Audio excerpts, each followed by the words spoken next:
Hello students, मैं S Chandrawat स्वागत करता हूं आप सभी का विनायक एजुकेशन ग्रुप के सेट के ऊपर।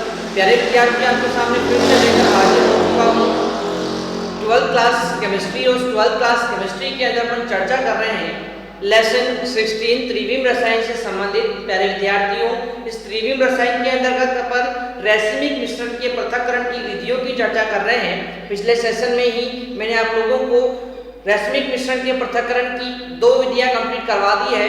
अब और कौन कौन सी विधियां हैं जिनके माध्यम से रैसिमिक मिश्रण में उपस्थित डी व एल समावयवियों को अपन पृथक कर सकते हैं, इनके बारे में अपन यहाँ पर चर्चा करते हैं। तो जिन भी विद्यार्थियों ने वो सेशन नहीं देखा है, पहले आप लोग उस सेशन को कंप्लीट कर लीजिए। उसके बाद अपन जो है इस चीज को यहाँ पर समझने का प्रयास करते हैं। और ये है आपकी रैसिमिक मिश्रण के पृथक्करण की तीसरी विधि, जिसे अपन बोल रहे हैं स्तंभ वर्णलेखी की विधि या कॉलम क्रोमेटोग्राफी। प्यारे विद्यार्थियों, इस स्तंभ वर्णलेखी की विधि की मैं बात करूं आप लोगों से, तो यह सर्वाधिक उचित विधि होती है, सबसे उपयुक्त विधि इसको माना जाता है। सर्वाधिक उचित विधि स्तंभ वर्णलेखी को माना जाता है। अब इसमें क्या होता है, इसमें एक सामान्य अधिशोषक स्तंभ लिया जाता है। ठीक है, इसमें इस प्रकार से देखो, आप हमने आपको चित्र बनाया हुआ है, देखो ध्यान से।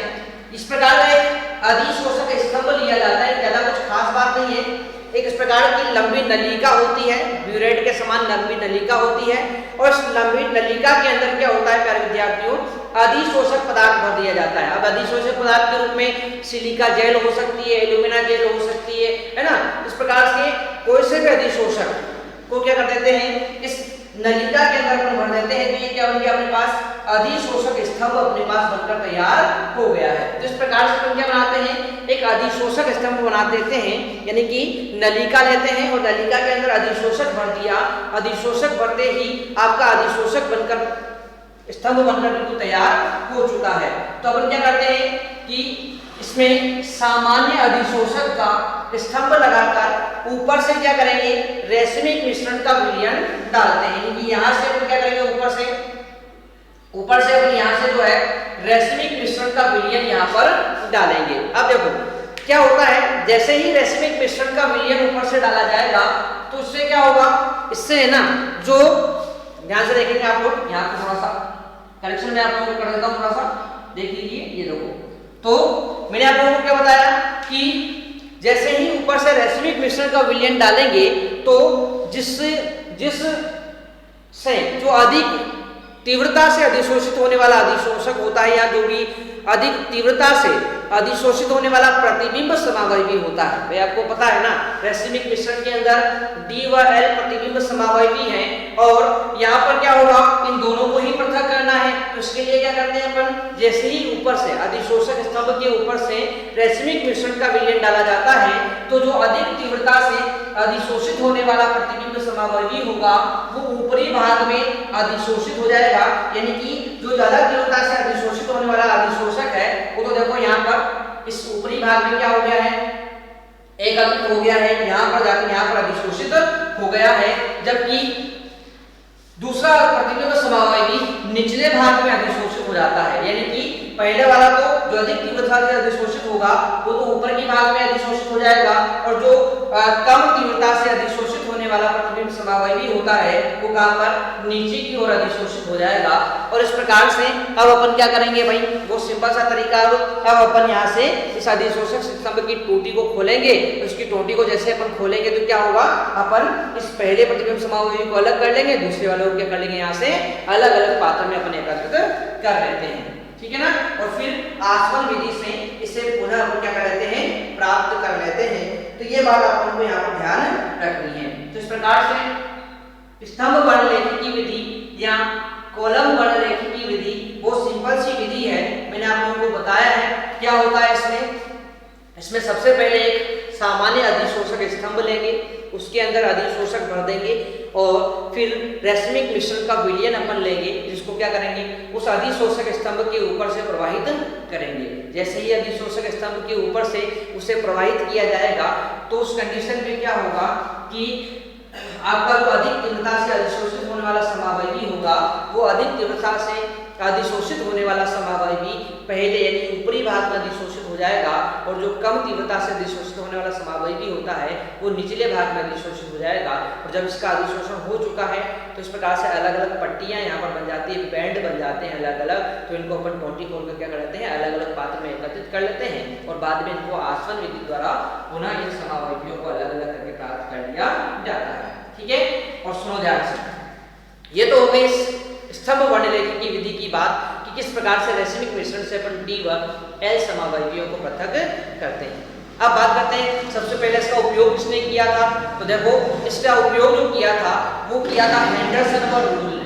किसने किया था, हेंडरसन व रूल ने किया था।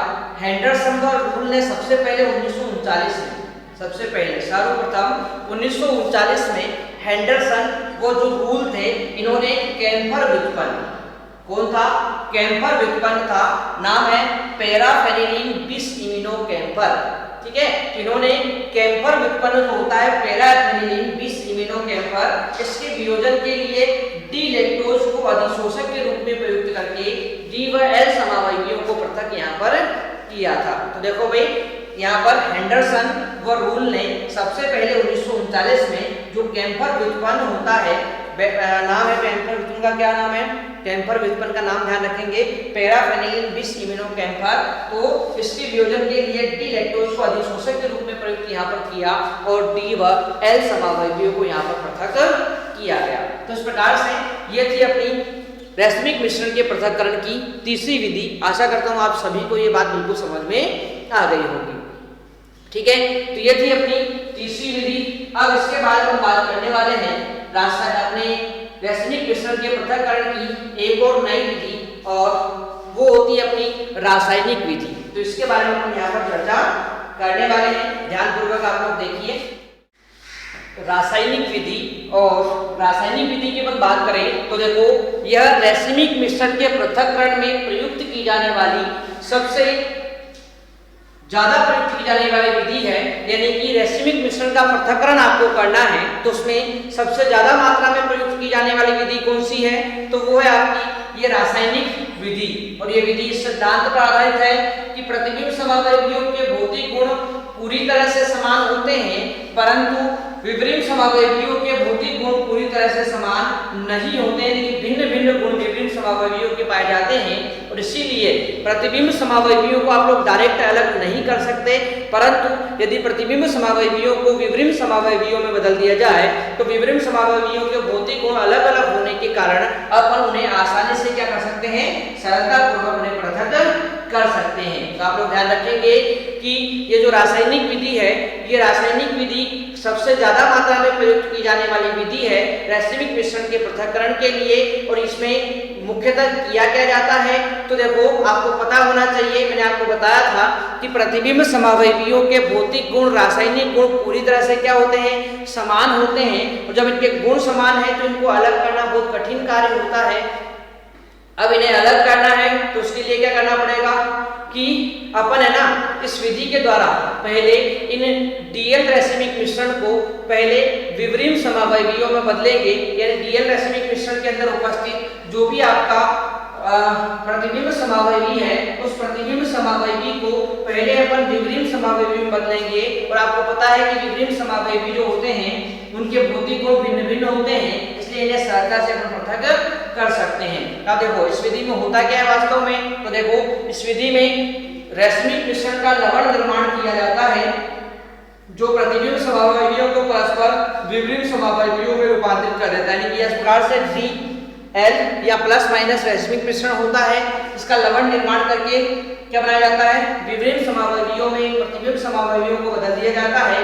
अब क्या करेंगे, इन विपरीत समावयवियों को भौतिक विधियों जैसे कि क्रिस्टलीकरण, आसवन, विलायक, इनके द्वारा अपन इसको पृथक कर लेते हैं। और बाद में जब इनको पृथक कर लिया जाता है विपरीत समावयवियों को, तो फिर अपन जल अपघटन के द्वारा डी व एल समावयवी यहाँ से प्राप्त कर लेते हैं। तो इस प्रकार से अपने पास रेशमिक मिश्रण के पृथक्करण की कुल 4 विधियां थी। उन 4 विधियों में अपन बात करें तो पहली यांत्रिक विधि हो गई, दूसरी हो गई अपनी जैव रासायनिक विधि, या इसके बारे में हमने बात की थी यहाँ पर कि जैव रासायनिक वियोजन विधि। उसके बाद अपन ने बात की है यहाँ पर तीसरी विधि, और तीसरी विधि थी आपकी स्तंभ वर्णरेखी की या कॉलम क्रोमेटोग्राफी विधि, और चौथी विधि आपकी रासायनिक विधि।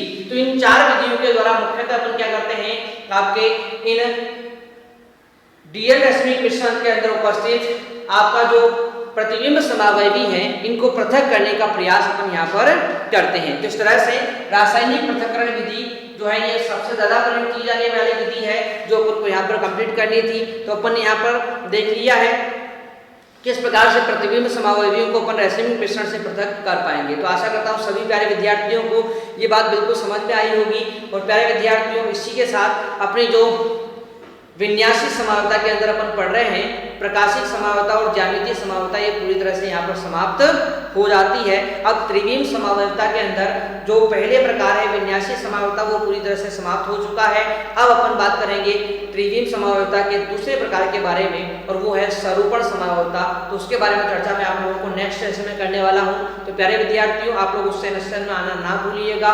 स्वरूपण समावता के बारे में बहुत ही विस्तार पूर्वक चर्चा मैं आपके साथ वहाँ पर करने वाला हूँ। तो आप लोग ध्यान रखें इस चीज का। मिलते हैं नेक्स्ट सेशन में, तब तक के लिए टेक केयर, बाय विद्यार्थियों।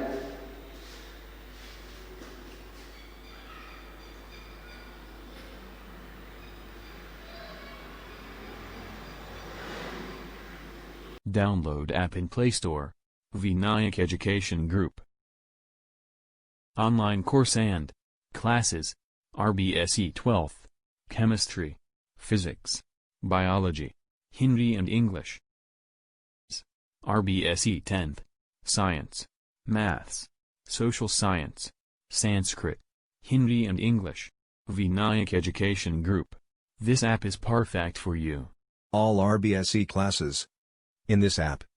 Every day. Online classes of video lectures and weekly test challenge. Thanks for watching and download.